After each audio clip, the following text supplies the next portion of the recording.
Muito bem-vindos a mais um vídeo. 3 amigos pessoais me enviaram, pessoal, né? 3 amigos pessoais, não sei. 3 amigos me enviaram esse vídeo falando, Gustavo, qual que é a sua opinião sobre isso? Não sei se você já assistiu o Cowboy Maratonista ou Meio Maratonista, como explicar o que esse cara fez, quais que poderiam ter sido os perigos do que ele fez. Eu vou dar minha opinião aqui como um especialista na área, depois eu vou dar minha opinião pessoal, então fique até o final do vídeo. Prazer, meu nome é Gustavo Saperi, sou treinador, tenho mestrado em Ciências da Saúde e faço doutorado em Metabolismo. Então, vamos lá assistir, vou interromper o vídeo, vou parar e é isso. Galera, olha que insano, esse cara correu 21 km, percurso que só tem morro, de sapatão, calça jeans e com um chapéu na mão. Isso aqui é Minas, eu tenho certeza. Se isso aqui não for Minas, eu tô muito errado na minha vida. Eu já não reconheço mais meu país. Mas não é 21 quilômetros no Rio de Janeiro, meu amigão. Não é aqui, ó, olhando pra orla, a altitude do mar. Não, isso aqui é subindo o morro. O cara correu de botina, calça jeans, com o chapéuzinho na mão. Uma meia maratona, que é os 21 quilômetros, não é uma prova de 40 minutos, gente. É uma prova aí de que a pessoa que está treinando para fazer uma prova dessa vai completar aí em 2 horas, uma das suas primeiras vezes. Então, eu não sei qual que é o tempo que ele fez, mas assim, é absurdo, não é uma prova curta para você simplesmente decidir sair e correr. Vamos lá. Mas isso não é o pior. O cara tava virado da festa da fogueira, tava dormindo no banco da praça, ele simplesmente acordou e virou e falou: "Pra onde essa galera vai?" Aí falaram: "Vai pra Santa Rita." Ele simplesmente foi.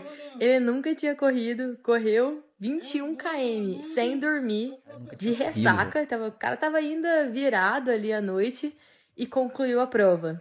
A gente pode falar N julgamentos aqui em relação a isso agora, tipo, o cara podia infartar, o cara podia acontecer alguma coisa durante o percurso. Bom, vamos então falar sobre essa parte aqui dele ter podido infartar e o que poderia ter acontecido. Primeiramente, eu acho que dá pra ver aqui o tempo. Deixa eu ver se eu consigo enxergar aqui. Eu não consigo dar zoom. Tá em 2 horas e 8 ou 9. Pô, isso aqui é um tempo... Ela falou que o cara nunca correu. Então, gente, é simplesmente algo absurdo. Mas o que de fato poderia ter dado de errado com ele fazendo isso? Depois eu falo a minha opinião pessoal. Primeiramente, muitas das vezes, as roupas de marca lá esportivas, você não paga caro só por conta do símbolozinho, dos 3 risquinhos. Você também paga por uma tecnologia. Porque as roupas esportivas, elas são feitas com tecidos para buscar maximizar a sua termorregulação. O que é isso? Você manter a sua temperatura corporal. O seu corpo tem um funcionamento adequado ali por volta de 37 graus. No exercício físico, quando você faz movimento, isso seu corpo acaba esquentando, mas seu corpo ele não pode chegar a 40, 41 graus, então ele tem que fazer essa termorregulação. Como que ele faz isso? Através do suor, por isso que você sua durante um exercício. No caso dele aqui, a termorregulação dele, vamos lá, ponto 1. Ele tava com uma termorregulação ultra mega prejudicada, porque ele tava lá com uma blusa pesada, com uma calça jeans, com uma botina fechada.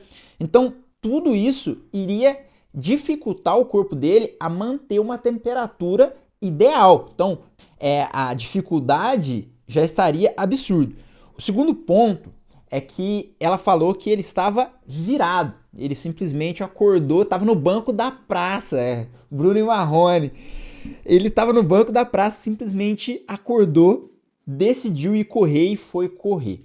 Quando você está com o seu sono prejudicado, você desregula todo o seu ciclo circadiano, que é o que a gente chama.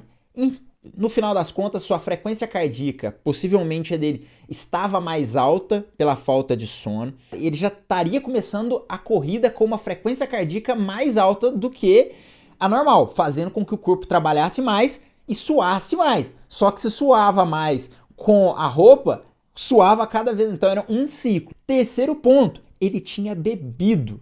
O álcool, ele é diurético, ele elimina o líquido do corpo. Quando você elimina o líquido do corpo, você desidrata. Então, olha quantos pilares de desidratação ele já estava. Roupa inadequada, falta de sono e a própria ingestão do álcool.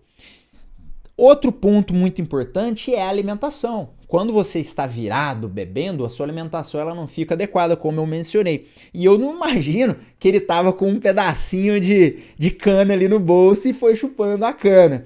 Ele não levou gelzinho de carboidrato. Então, sim, algo incrível. Isso mostra a capacidade fisiológica desse corpo aqui. Então, isso já é absurdo.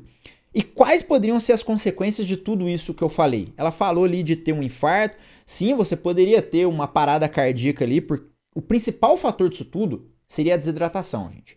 Aproximadamente um adulto tem 5 litros, homem tem 5 litros de sangue no corpo e você vai perdendo bastante líquido e esse sangue ele vai ficando mais viscoso. Quanto mais viscoso ele fica, mais o seu coração tem que trabalhar.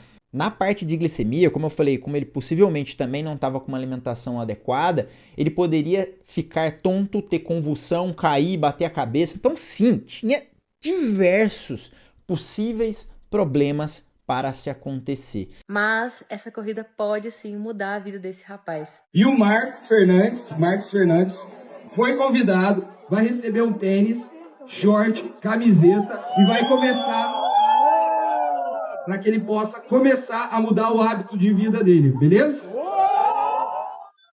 Muito bom. E aí, o que aconteceu? Eu fui procurar um pouquinho mais sobre quem que é esse Marcos aí, o que de fato aconteceu. E eu achei um comentário, deixa eu ver se eu consigo colocar aqui para vocês. Bom, aqui tá o vídeo que a gente assistiu, e aí o primeiro comentário é dessa mulher aqui. Esse é meu tio Marcos. Um cara que tem uma força surreal, que quem conhece ele sabe que ele trabalha por 3. Ele tem um problema com álcool. Infelizmente, se agravou há alguns anos, principalmente com a perda de um filho pequeno. Meu tio precisa de um motivo, e hoje pode ter sido um dia para mudar a história dele. Já tentamos ajudar de diversas formas, mas hoje ele ter sido notado pode ser a virada de chave para ele ver a capacidade que tem. Ele precisa muito de apoio de pessoas voltadas a esse no esporte. Quem tiver disposto a ajudar e quiser falar comigo, pode me chamar. Aí aqui, galera, a coisa muda. E é onde que eu gostaria de chegar. Poderia ter dado inúmeras consequências, muitas. Eu não falei 1/10 do que poderia ter dado aqui. Mas, se a gente observa, a gente estaria colocando o exercício como o culpado por causar alguma coisa. A gente estaria com um peso muito maior dele ter, não, isso aí ele não podia ter feito, acordado e sair para correr. Em consequência, se ele tivesse morrido, possivelmente as pessoas estariam caindo, metendo pau no sentido de, mas também acorda e faz. Então a gente coloca o errado, o exercício, sendo que o errado era ele ter, não o errado, mas o comportamento errado é virar a noite bebendo, ter o vício com álcool. E aí a gente chega num ponto principal. O exercício físico, ele transforma a vida das pessoas. Você vai ver diversos atletas falando, tal esporte mudou minha vida. Eu trato disso no capítulo do meu livro, que eu falo sobre esportes, onde, de fato, isso aqui modifica. A gente precisa, se a gente for analisar um dos principais fatores para o bem-estar de vida, que a gente poderia traduzir de um certo modo para felicidade, ela está ligado a 2 sentimentos muito principais, que é o senso de utilidade e de produtividade. Se você não se sente útil, você começa a ter ali aquela reflexão mental. E também se você não se sente produtivo. Então a utilidade e produtividade, ela é muito importante para o bem-estar. E o exercício, ele traz isso. E aqui tem uma parte muito importante. O álcool, infelizmente, agravou com a perda de um filho pequeno. Então isso foi um gatilho. E o esporte, muitas das vezes, é a força, porque as drogas, os vícios, eles são um refúgio daquele sentimento. O esporte, ele não vou generalizar, mas ele é um enfrentamento disso, porque você, acredito, dando exemplo prático meu, mas eu não vou nem pegar ali a minha medalha da maratona, mas eu já contei esse caso em algumas vezes, mas meu avô, ele era um poeta, né? Ele fazia alguns versos, ele tinha o seu livrinho, e eu já contei várias vezes essa história, mas 3 meses antes de eu lançar meu livro, meu avô sempre me ligava e falava, e aí, Gustavo, como é que tá o lançamento e etc. E aí acabou que ele morreu faltando muito pouco antes de eu lançar meu livro, sabe? Já tava com a data agendada e seria um sonho muito grande meu tirar uma foto com meu avô segurando o meu livro, o livro dele, e meu bisavô hoje tem uma escola que leva o nome dele. Então, assim, seria uma união de geração muito grande. E acabou que não pôde acontecer. E eu tava treinando para maratona nesse período. E um dos quilômetros, quando você tá ali na maratona, quem já fez maratona, a partir do 30º quilômetro ali, você já começa a ter um desgaste mental e físico muito grande. Ele foi uma âncora no sentido de eu estou fazendo isso por você. Então o esporte pode transformar e salvar a vida das pessoas de uma forma absurda. E de fato, que bom que ele fez isso. E que bom que não aconteceu nada. Poderia ter acontecido sim, mas você quer saber de verdade? Porque isso aqui agora pode ser de fato um ponto de mudança. E aí eu já vi alguns, deixa eu voltar aqui, já vi alguns vídeos onde dele correndo aqui, ó. Olha aqui, cara. Olha isso aqui. E aí agora, aparentemente, ele tá treinando, ó. Pô, e isso aqui é uma genética escondida absurdamente. Isso é um outro ponto muito importante pra gente tocar aqui, que é sobre essa parte da genética. Nossa, ele poderia ter sido descoberto que... Sim, a gente tem tantas pessoas perdidas, principalmente nos interiores. Cara, a gente tem... Você não tem noção do ator, da atriz que tem numa cidade de 5 mil habitantes que a gente nunca vai escutar falar. Você não tem noção de um corredor que... Cara, e é isso. Eu não sei onde que ele mora, qual que é essa cidade, quantos habitantes... Mas é isso. Tá perdido. O mundo, infelizmente, é esse. A gente tem tantos talentos com... Se a genética fosse aliada a epigenética, né, que seria o comportamento ali, a introdução do ambiente, se a gente junta a genética ao ambiente, o quanto de potencial a gente poderia extrair. Mas, aí uma crítica ao sistema bem complexo que a gente vive, infelizmente isso não é possível, mas que bom que a gente está dando visibilidade para esse cara. É isso, pessoal, eu espero que vocês tenham gostado do vídeo, não esquece de se inscrever, curtir, e é isso, até e fui!